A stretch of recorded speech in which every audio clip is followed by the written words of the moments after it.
Halo sahabat properti, selamat datang kembali di channel Properti Go. Pada kesempatan video kali ini kita akan belajar lagi dari guru kita Tung Desem Waringin tentang Life Revolution.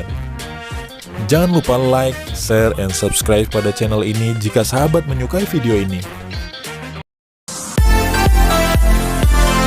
Selamat datang di channel Properti Go. Selamat datang di channel Properti Go. Selamat datang di CD Life Revolution Series bersama Tung Desem Waringin, pelatih sukses nomor 1 di Indonesia versi majalah marketing, pembicara terbaik di Indonesia versi majalah marketing, the most powerful people and ideas in business in Indonesia versi majalah SWA. Selamat datang di CD keempat. Saya sungguh kagum kepada Anda yang sudah memutar sampai CD keempat ini. Anda adalah orang yang sangat jarang. Tapi kembali lagi, sudahkah Anda mengerjakan tugas dari CD ketiga? Sehingga Anda menjadi pemimpin dalam hidup Anda. Kalau belum, stop CD ini, kerjakan tugas di CD nomor 3 terlebih dahulu. Oke, sekarang mari kita mulai CD keempat. Bagaimana membentuk hidup yang berkualitas. Untuk membentuk hidup yang berkualitas, yang pertama kita tanya, apa yang mengontrol kualitas hidup kita? Yang mengontrol kualitas hidup kita adalah arti yang kita berikan terhadap hal-hal yang terjadi di dalam hidup. Di mana arti ini dibentuk dan dihasilkan oleh keyakinan kita, nilai-nilai kita, identitas diri kita, referensi masa lalu kita, dan pertanyaan-pertanyaan yang selalu kita tanyakan di dalam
orang mempunyai pola emosi yang mereka kaitkan terhadap pola tindakan tertentu berdasarkan referensi masa lalu ataupun tujuan di masa depan. Contoh, ada seorang yang dimaki-maki, dia memberi arti bahwa ini dia ditantang untuk menjadi lebih baik, untuk membuktikan dirinya bisa lebih baik di kemudian hari. Tapi ada juga orang yang dimaki-maki, dia memberi arti bahwa dia dihina, diserang dan dilecehkan. Tapi ada juga orang yang dimaki-maki, dia memberi arti bahwa itu omongan orang gila, tidak perlu ditanggapin. Variasi dari arti ini adalah unlimited. Terserah orang memberi arti apa terhadap situasi yang sama. Dan ketika misalnya kita ambil, sama-sama orang memberi arti bahwa dia dihina, reaksinya bisa berbeda. Pola tindakan tertentu yang dia kaitkan dengan emosi tadi bisa berbeda. Ketika satu orang memilih arti dihina, dia bisa menimbulkan satu perasaan negatif yang akan dia asosiasikan atau dikaitkan dengan tindakan tertentu. Misalnya, Satu orang ketika dia dihina, dia menjadi marah dan dia memukulin orang yang menghina itu.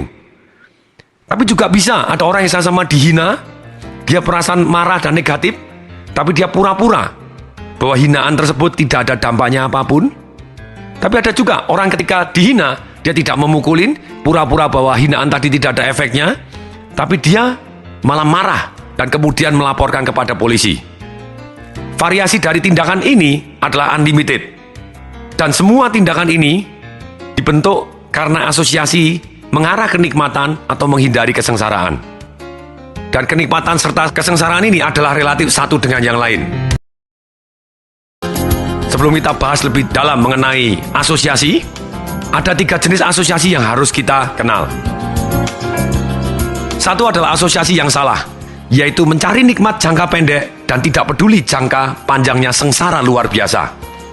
Inilah orang-orang yang masuk penjara, orang-orang yang memperkosa, orang-orang yang ngerampok. Dia tidak peduli, pokoknya saya nikmat jangka pendek, sengsara kemudian saya tidak peduli. Nah, ketika orang-orang seperti ini, hidupnya menjadi berantakan dan hancur kualitas hidupnya. Kemudian ada juga asosiasi yang kedua, yaitu asosiasi yang benar. Yaitu mereka mau melakukan sengsara jangka pendek demi kenikmatan jangka panjang. Atau berakit-rakit ke hulu, berenang-renang kemudian. Hanya saja sering sekali asosiasi yang benar ini menyulitkan orang di dalam kehidupan sehari-hari. Kenapa? Karena otak manusia didesain hanya cari nikmat, menghindari sengsara. Ketika dia sengsara, dia tidak tahan. Karena manusia, sekali lagi saya tegaskan, hanya mencari nikmat, menghindari sengsara. Ketika dia sengsara, dia hindarin. Misalnya, orang tahu bahwa olahraga bagus, tapi ketika dia olahraga sakit, ketika dia olahraga capek, ketika dia olahraga malah kena serangan jantung, dia malah jadi takut olahraga. Jadi seringkali dikatakan, berakit-rakit ke hulu, mati kemudian. Akibatnya tidak berhasil. Kemudian masih ada asosiasi yang ketiga, yaitu adalah asosiasi yang sempurna. Yaitu apa? Asosiasi yang sempurna? Nikmat jangka pendek, nikmat sekali jangka panjangnya. Contohnya, pada waktu Arnold Schwarzenegger, juara dunia binaraga, serta gubernur California, pernah ditanya oleh salah satu majalah, Arnold, kamu latihannya bagaimana? Kok kamu bisa sampai besar? Oh, saya latihan sampai besar, yaitu saya selalu latihan sampai sakit. Bagi saya, sakit itu adalah nikmat. Mungkin kalau psikolog atau psikiater menganggap bahwa orang ini sakit jiwa. Sakit ya sakit, nikmat ke nikmat. Kok sakit adalah nikmat, berarti ada something yang salah. Tapi bagi para pakar neuroassociative conditioning, dia tahu persis bahwa Arnold asosiasinya sudah sempurna. Bagi orang lain, mungkin pada waktu olahraga, angkat berat, angkat beban, sakit. Dan mereka tidak mau lagi karena menyakitkan. Tapi bagi Arnold, dia sudah kaitkan dengan sangat sempurna. Dengan sakit, bahwa badannya akan tambah besar. Bahkan akhirnya dia menjadi kecanduan. Kalau dia latihan tidak menjadi sakit, berarti tidak menjadi besar. Kalau tidak menjadi besar, berarti dia tidak juara. Kalau dia tidak juara, dia sengsara yang luar biasa. Dan dia sudah menikmatin sekali ketika dia latihan angkat beban. Dan dengan kenikmatan jangka pendek ini, di jangka panjangnya dia sukses menjadi juara dunia binaraga.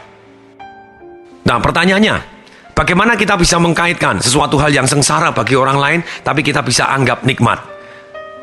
Di sini perlu dikasih pengertian bahwa yang namanya nikmat adalah relatif, yang namanya sengsara adalah relatif. Mari saya beri contoh. Ketika di dalam seminar, saya tanya kepada audiens saya, siapa yang pernah makan cabai kepedasan, saking pedesnya tidak tahan dan kapok, tidak mau makan cabai lagi.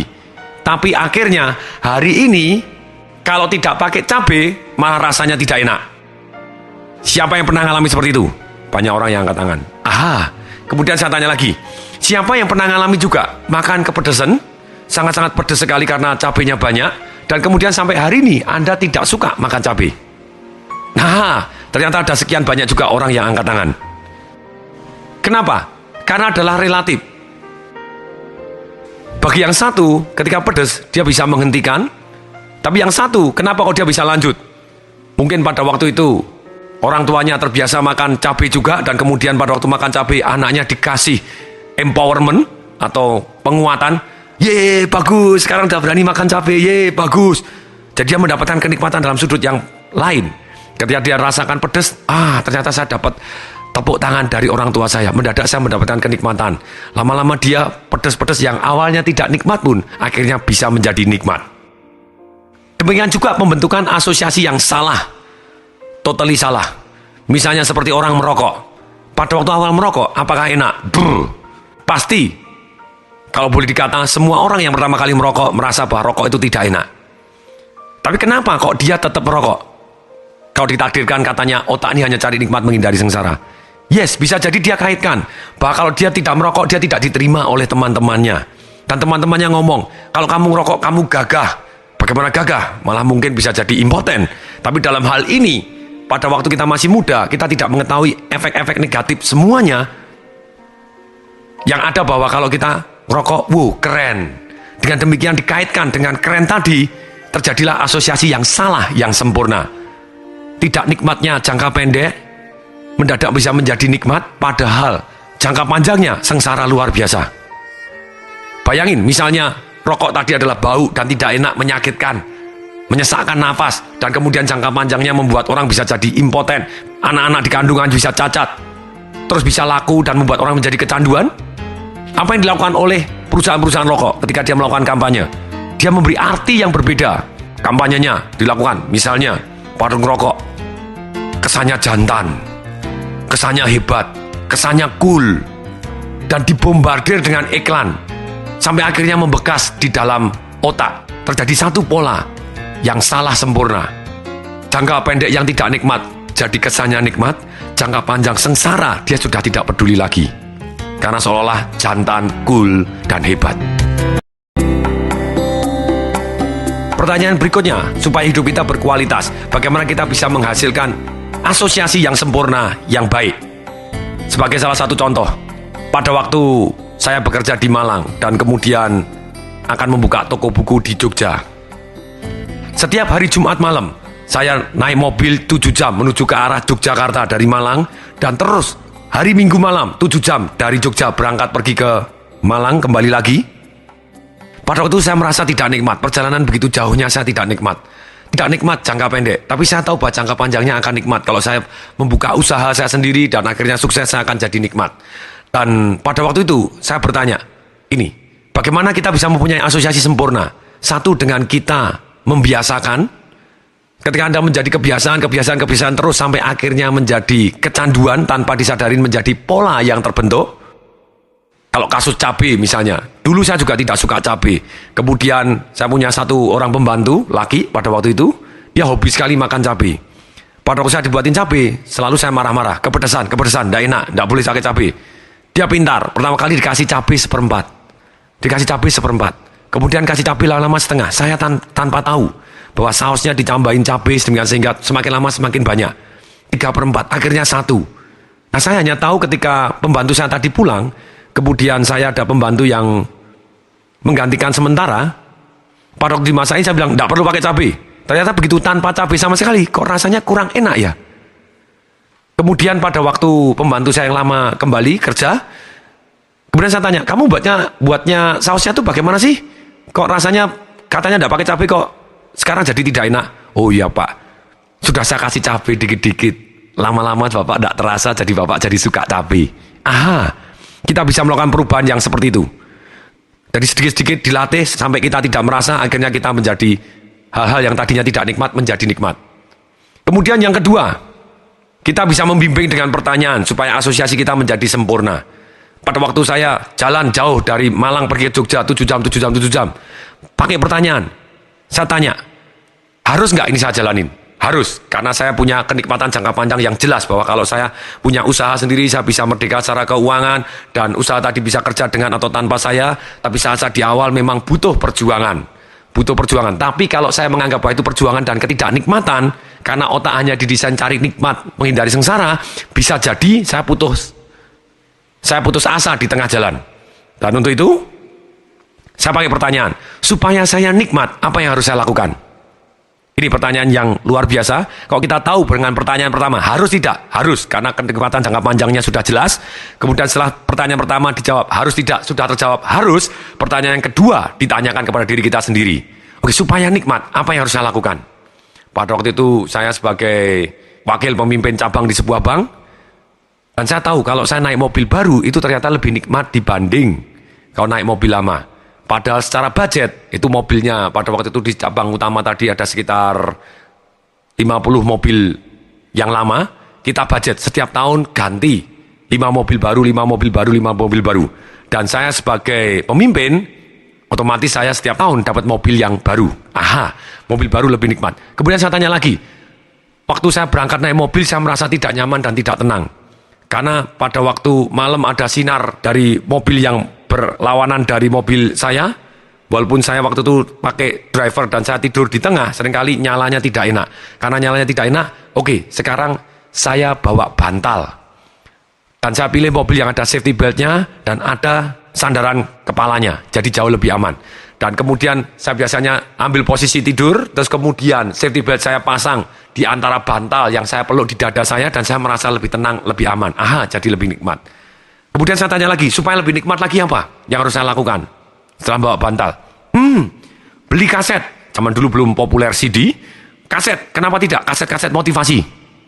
Saya beli kaset-kaset motivasi. Ada dari MLM. Pada waktu itu belum populer di toko-toko. Tidak ada. Ya sudah, saya beli kaset-kaset langganan dari MLM. Satu MLM yang luar biasa dahsyat. Terus kemudian, pada waktu saya di Jakarta, saya lihat ada kasetnya Anthony Robbins, guru saya. Kenapa tidak? Juga saya beli. Ada kasetnya Zig Ziglar, saya beli. Ada kasetnya Brian Tracy, saya beli. Ada kasetnya siapa-siapapun yang anggap dia betul-betul orang yang hebat dan dahsyat untuk mengisi waktu, kenapa tidak? Kemudian bawa makanan, kemudian bawa minuman. Jadi akhirnya malah menjadi nikmat, menjadi asosiasi yang sempurna. Akan cara yang sama ketika saya pertama kali pindah ke Jakarta, di mana banyak tempat macet luar biasa lalu lintasnya, dan pada waktu saya tidak nikmat, padahal itu harus. Kalau saya janji berarti harus berangkat lebih awal, dan kemudian macet ya juga harus ditempuh. Helikopter ada, tapi saat itu belum mampu. Ketika pertanyaan saya harus dijalani, pertanyaan yang kedua, supaya lebih nikmat, supaya saya bisa menikmatin, apa yang harus saya lakukan? Sama, saya langsung ingat, kenapa tidak buat mobil saya menjadi universitas tertutup, atau menjadi universitas mobil, atau universitas di dalam mobil. Saya putar kaset, zaman dulu kaset belum ada CD, saya putar kaset-kasetnya Anthony Robbins lagi, kaset-kasetnya guru-guru saya yang lain. Bahkan seringkali ketika jalanan ternyata lancar, karena kasetnya kurang sedikit, saya bilang kepada driver saya, oke, putar satu putaran dulu, karena kurang dikit, hampir, kurang dikit. Malah mendadak jadi nikmat. Jadi ketika datang kecepatan, malah rasanya kurang nikmat. Ini harusnya lebih lama sedikit, karena kasetnya belum selesai. Asosiasinya sudah sempurna. Nikmat jangka pendek, nikmat sekali jangka panjang.